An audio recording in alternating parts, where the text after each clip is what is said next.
Welcome to Study Loop.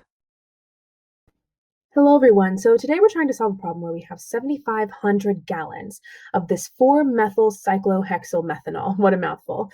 And it's been dumped into this river over here.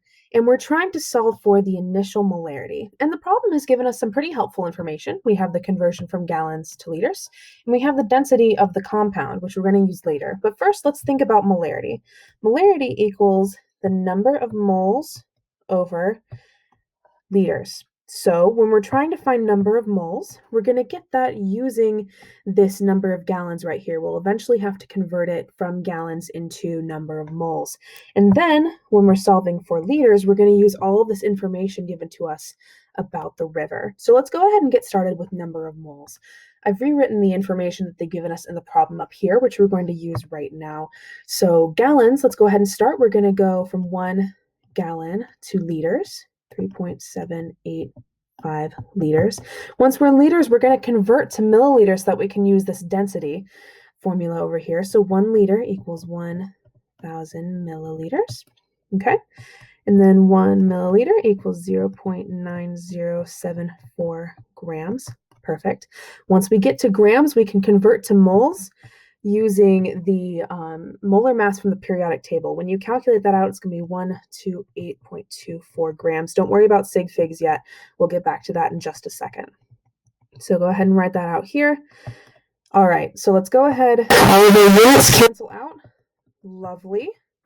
Now it's time to worry about sig figs because we're going to calculate our answer. So we're going to use 2 sig figs from this gallon amount over here.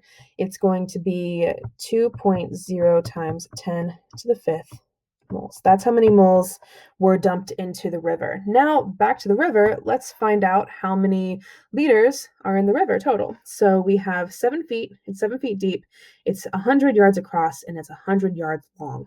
So first we need to convert all of these into feet. When you do that, it's going to be 630,000 feet cubed. Don't forget about the feet cubed. It's going to be super important later on.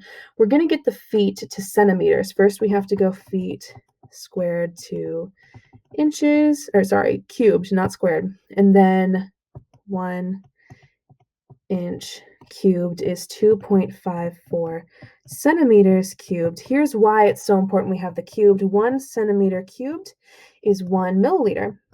And then once we have milliliters, we pretty much got it. We just convert to liters. There we go. We're going to use 3 significant figures. Why? This number of feet right here. That's the least amount of sig figs we have in the whole thing. So that makes it 1.92 times 10 to the 3rd liters. There we go.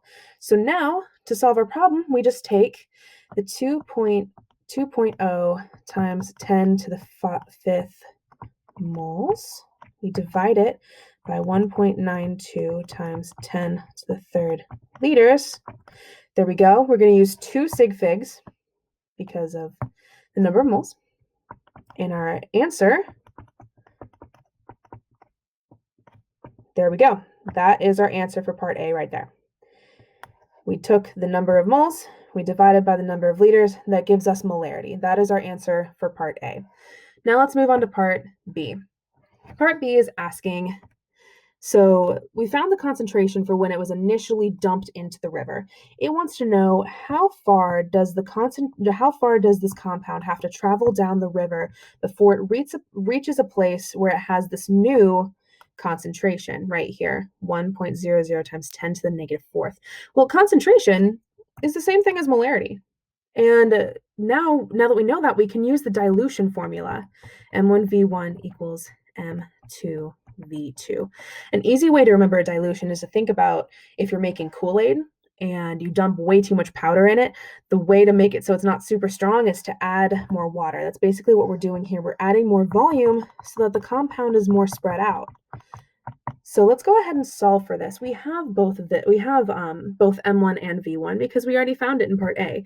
M1 is the initial molarity that we just found. There we go. And V1 is the volume, the initial volume of the amount of the river that we just found too. That would be 1.92 times 10 to the 3rd. There we go. And then M2 is this right here, negative 4th molar. And we're solving for V2 because that's going to tell us how much river. That's where this comes in. And now if you think way back to algebra, we can go ahead and divide by M2. We're going to solve for V2, and V2 will end up being 1.9 times 10 to the 9th liters. We're using 2 sig figs because of this down here.